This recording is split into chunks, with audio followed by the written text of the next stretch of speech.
Assalamualaikum warahmatullahi wabarakatuh semuanya. Pada kesempatan kali ini, saya dan teman-teman kelompok saya akan mempresentasikan hasil diskusi kami yang membahas mengenai perencanaan dan strategik pemasaran. Nah, sebelumnya izinkan saya untuk memperkenalkan kelompok kami yang beranggotakan 4 orang. Yang pertama ada saya, Syarif Afandi. Yang kedua ada Sultan Toh. Yang ketiga ada Habib Arsad. Yang keempat ada Nanda. Oke, langsung saja. Pertama-tama saya akan sedikit menjelaskan mengenai proses manajemen pemasaran. Perencanaan manajemen strategis seluruh perusahaan menyesuaikan sumber daya dengan peluang. Oke, fase pertama yaitu mengenai perencanaan pemasaran. Yang di situ ada menentukan tujuannya, mengevaluasi peluang, dan ketiga menciptakan strategis pemasaran. Yang keempat mempersiapkan rencana pemasarannya. Yang kelima menyusun program pemasaran yang bisa mendukung rencana pemasaran tersebut. Fase yang selanjutnya yaitu mengimplementasikannya. Apa yang diimplementasikan yaitu rencana dan program pemasarannya tadi. Terus fase yang terakhir yaitu mengelola rencana dan program pemasaran. Agar untuk apa? Untuk mengukur hasil dan mengevaluasi kemampuan. Yang di situ bertujuan untuk mengembangkan strategi pemasarannya. Itu sedikit penjelasannya. Nah, pada kesempatan kali ini ada 6 pokok pembahasan. Yang pertama, perencanaan strategik. Yang kedua, matrik portofolio PCG. Yang ketiga, matrik Ansoff. Yang keempat, matrik produk life cycle. Yang kelima, marketing plan. Yang keenam, marketing program. Oke, langsung masuki poin yang pertama mengenai perencanaan strategik, area kunci serta tingkatan organisasi. Oke. Mengenai perencanaan strategik, ada 3 bidang utama atau area kunci dalam perencanaan strategik yang harus mendapat prioritas oleh pemasar atau yang harus selalu disorot oleh pihak pemasar. Yang pertama mengenai bagaimana cara mengelola bisnis perusahaan sebagai portofolio investasi. Itu harus selalu disorot oleh pihak pemasaran. Yang kedua, menilai kekuatan setiap bisnis dengan mempertimbangkan tingkat pertumbuhan pasar dan posisi perusahaan. Nah, kenapa selalu disorot? Karena tingkat pertumbuhan pasar dan posisi perusahaan itu sangat menentukan nanti hasil dari penjualan atau memang progres dari perusahaan tersebut. Gitu. Yang ketiga, ada menyesuaikan diri dengan perusahaan serta menentukan strategi. Perusahaan harus menentukan strategi yang sesuai dengan pasar, seperti itu. Itu 3 bidang utama atau area kunci dalam pemasaran strategik. Nah, untuk setiap bisnis atau perusahaan harus mengembangkan rencana strategik untuk mencapai tujuan jangka panjang. Bagaimana cara untuk mengembangkannya? Dari fase yang terakhir tadi, yaitu mengevaluasi atau mengukur keberhasilan daripada rencana pemasaran dari perusahaan tersebut. Apakah dengan perencanaan seperti itu efektif enggak dengan keadaan pasar yang saat ini gitu. Nah, memasuki 4 tingkat organisasi. Sama ada tingkat korporat. Nah, yang bertanggung jawab merancang strategi korporat untuk panduan seluruh perusahaan, berwenang dalam menentukan dan alokasi sumber daya divisi serta menilai bisnis mana yang akan dieliminasi atau dikembangkan.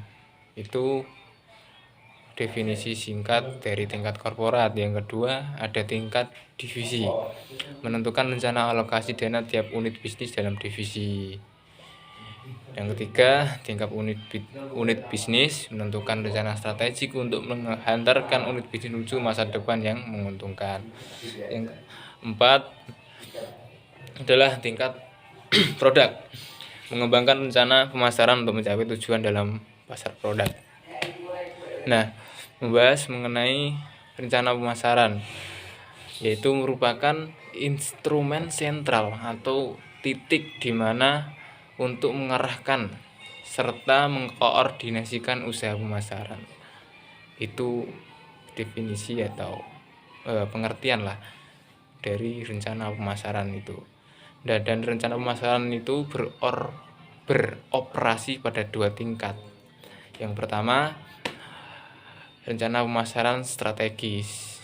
Nah, ini menjelaskan pasar, sasaran, serta proposisi nilai yang akan ditawarkan perusahaan berdasarkan analisis peluang pasar terbaik.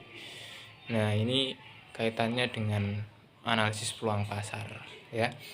Yang kedua, rencana pemasaran taktis, menjelaskan mengenai taktik pemasaran termasuk fitur produknya, promosinya, penyediaan barangnya, penetapan harganya, saluran penjualan serta layanan-layanannya. Seperti itu. Next, ini ada matrik BCG, Boston Consulting Group. Nah, ini ada sedikit gambar ya.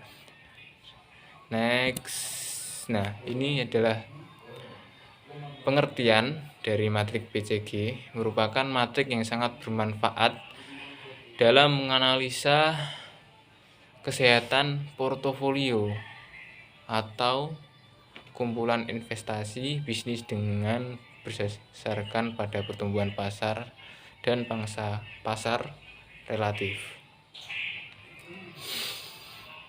Matrik BCG yang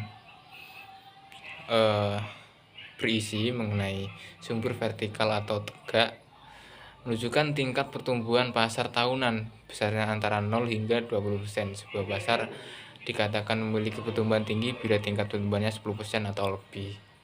Ini kaitannya dengan gambar yang di slide tadi ya.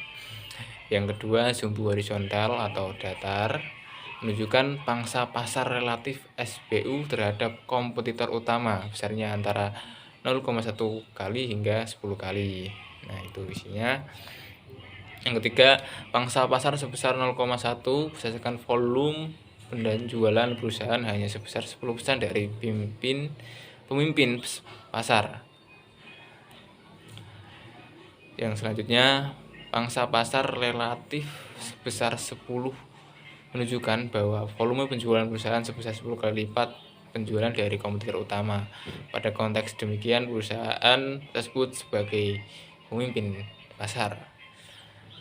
Selanjutnya, pangsa pasar relatif dikelompokkan ke dalam 2 kelompok, yakni pangsa pasar rendah dan tinggi, di mana sebagai pembatasnya adalah 1,0. Mungkin itu yang bisa saya sampaikan. Setelah ini akan disampaikan oleh teman saya. Selanjutnya, matriks pertumbuhan pangsa pasar dikelompokkan ke dalam 4 sel. Yang pertama, ada tanda tanya atau question mark, merupakan unit bisnis yang berada pada pasar yang memiliki pertumbuhan yang tinggi tetapi pangsa pasarnya relatif sedikit.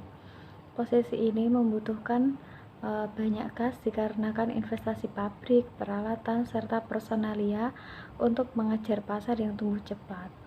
Yang kedua, ada bintang atau stars, merupakan pemimpin pasar dalam pasar yang pertumbuhannya tinggi.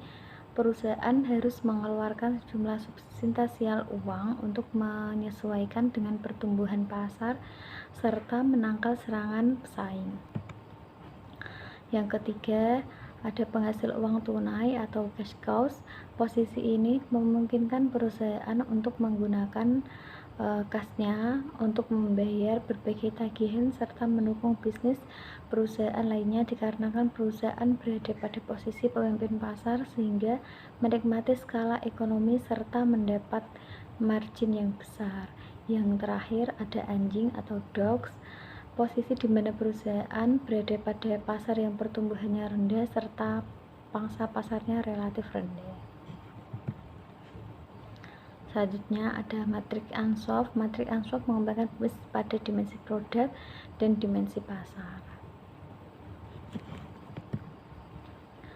Mengatasi kesenjangan perencanaan strategis.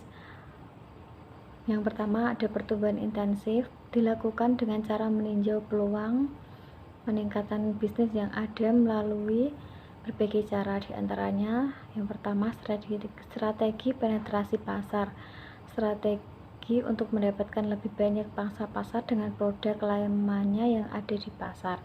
Selanjutnya yang kedua ada strategi pengembangan pasar, yaitu strategi untuk menemukan atau mengembangkan pasar baru bagi produk lamanya. Yang ketiga ada strategi pengembangan produk, yaitu strategi untuk mengembangkan produk baru yang diminati pasar yang sudah ada. Yang keempat ada strategi diversifikasi, yaitu strategi mengembangkan produk baru pada pasar baru. Selanjutnya ada strategi pemasaran dalam berbagai posisi persaingan. Itu ada 4 diantaranya. Yang pertama ada strategi market leader, yang kedua ada strategi market challenger, yang ketiga ada strategi market follower, yang keempat strategi market nicher.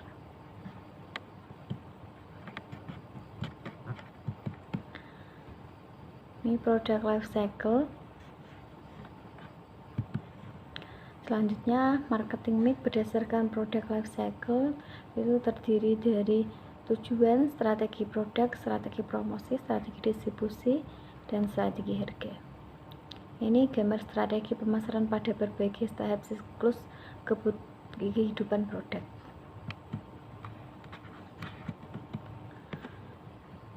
Selanjutnya ada tahap introduction atau perkenalan.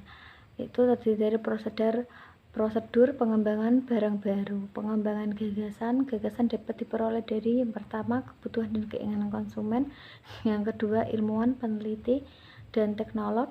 Selanjutnya pesaing, selanjutnya ada perusahaan, diantaranya penjualan, eksekutif, dan karyawan. Dilanjutkan dengan departemen pemerintah seperti lisensi, paten, dan lab universitas.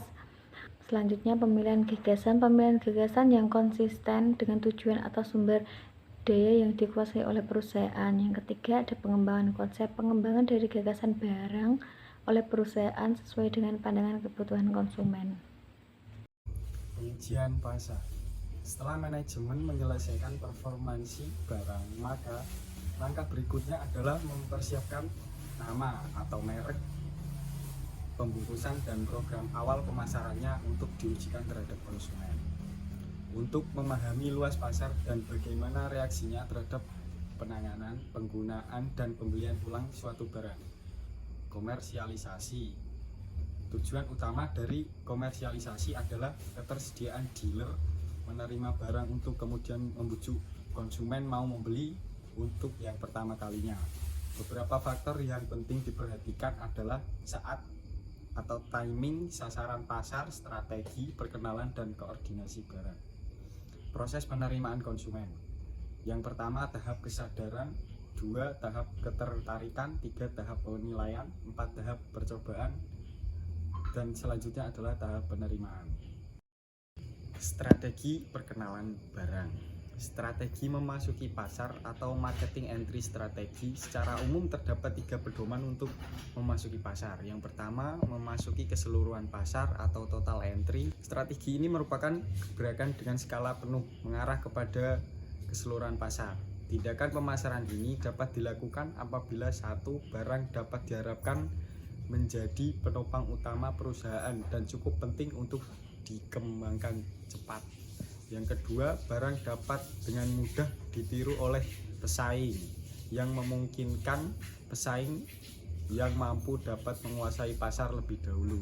Selanjutnya, pasar secara keseluruhan memang sangat membutuhkan barang tersebut. Nomor 2, memasuki wilayah pasar atau zone entry. Barang baru diperkenalkan hanya kepada pilihan wilayah tertentu saja. 3, memasuki segmen pasar atau marketing segmen entry.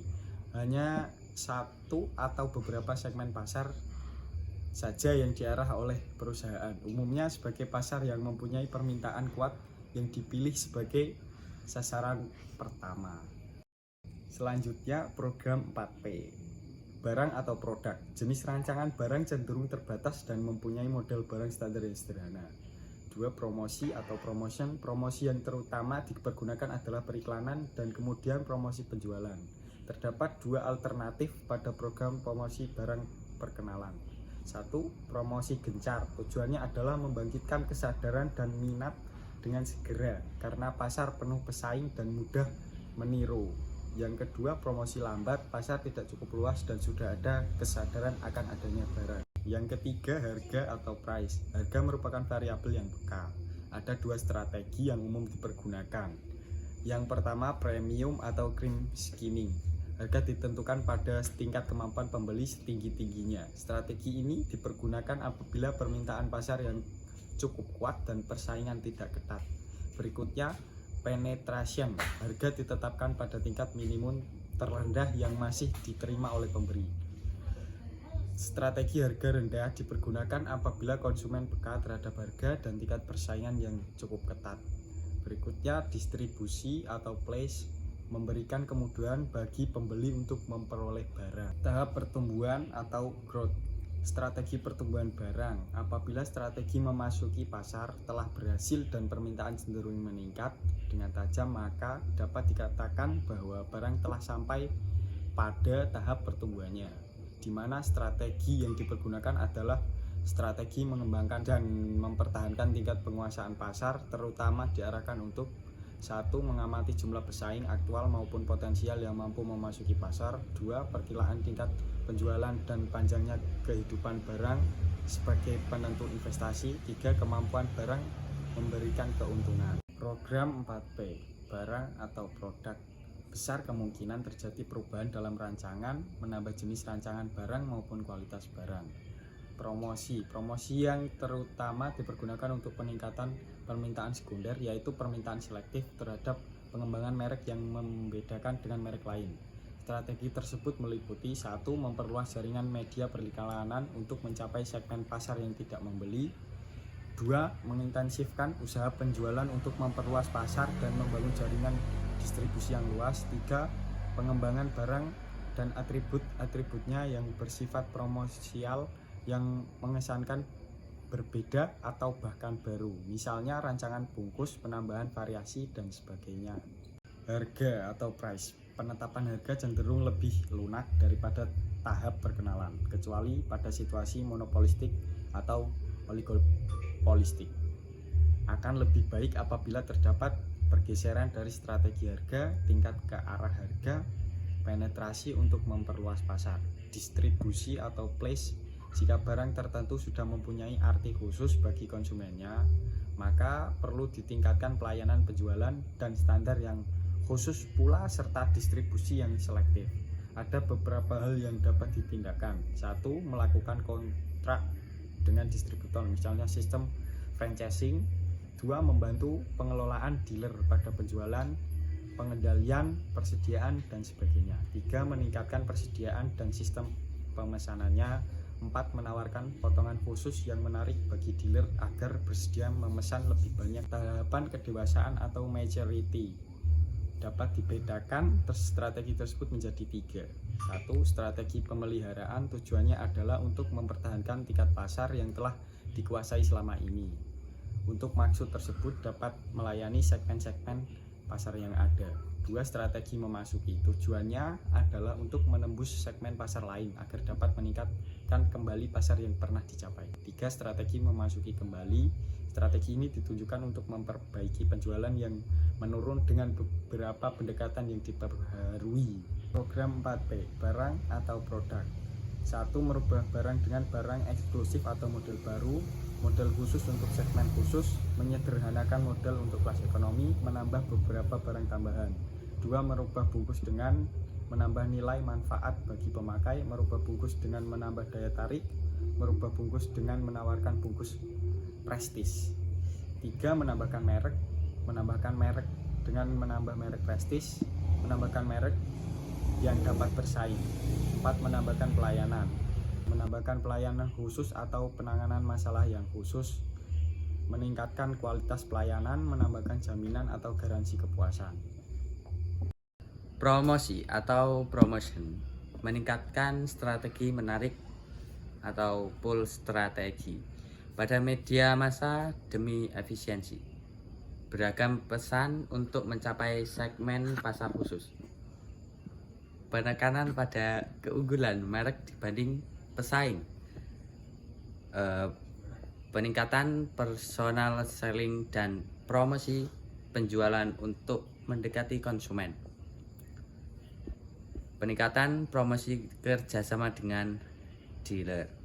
Harga atau range, merencanakan harga lebih murah untuk menunjukkan bahwa biaya eksperimen telah dapat diatasi. Menawarkan potongan harga menarik bagi distributor. Menawarkan harga promosi pada saat tertentu. Distribusi atau plunge, mendorong barang melalui berbagai saluran, menemukan dealer yang lebih murah, meningkatkan pelayanan dalam kecepatan sistem pendistribusian apabila kesulitan dalam membedakan barang. Tahap penurunan atau decline, untuk menentukan suatu barang berbeda dalam tahap ini adalah dengan pertama, menguji efektivitas periklanan dan promosi penjualan. Jika iklan tidak lagi mampu meningkatkan minat yang kuat terhadap barang tersebut dan tidak lagi mampu menciptakan kesetiaan pembeli.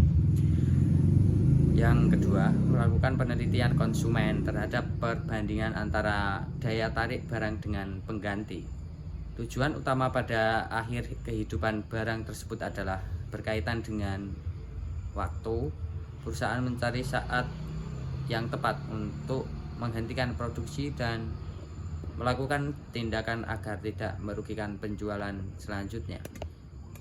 Ekonomis, biaya perlu dikendalikan dengan ketat, terutama karena pendapatan yang semakin berkurang.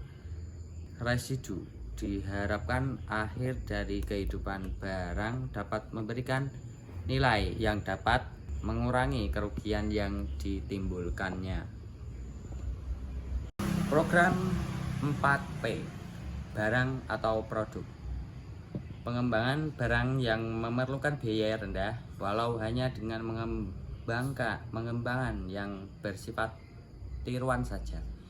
Mengarahkan pada pembeli terkuat, menjual lisensi dan atau perlengkapannya kepada perusahaan yang dapat bekerja dengan skala kecil. Tetap menyediakan perlengkapan barang untuk membina kesetiaan pembeli. Promosi atau promotion, menggerakkan promosi kepada pasar yang masih setia, mengaktifkan personal selling. Harga atau price, tingkatkan harga untuk meningkatkan keinginan. Lebih sering mengadakan harga promosi.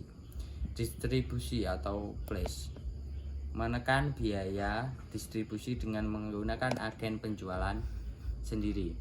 Menarik persediaan dari deal yang kurang potensi untuk dijual melalui pos. Marketing plan, pertama tugas manajer, analisis, planning, execution, control. Yang kedua, tujuan jangka panjang, strategi per 2 hingga 5 tahun, dan jangka pendek, taktik per tahun. Model marketing plan berorientasi konsumen, segmentasi, kebijakan, analisa internal dan eksternal atau via SWOT analisis. Kebijakan dimulai dengan tujuan apa yang ingin diraih dengan pilihan strategi yang ada. Kebijakan yang optimal, perhatian apa yang dilakukan untuk tahun berikutnya. Merumuskan aksi-aksi marketing dan continue mengawasi dan mengarahkan sesuai dengan tujuan. Top down versus bottom up. Dan ini adalah model marketing plan atau gambaran model konsumen. elemen-elemen program pemasaran suatu perusahaan. Pasar target menjadi bauran pemasaran, sama dengan strategi pemasaran ditambah prosedur kendali dan detail mengenai waktu, sama dengan rencana pemasaran ditambah rencana pemasaran lain, sama dengan program pemasaran suatu perusahaan. Program pemasaran harus membangun ekuitas atau kesetiaan pelanggan. Yang pertama, keuntungan yang diharapkan bergantung pada ekuitas pelanggan. Pemilik mengharapkan keuntungan finansial, pertumbuhan profit dari pelanggan. Masing-masing strategi pemasaran memberi kontribusi terhadap ekuitas pelanggan. Bagian-bagian dari suatu program pemasaran harus kerja secara keseluruhan. Perencanaan untuk masing-masing strategi membutuhkan kehati-hatian. Terima kasih.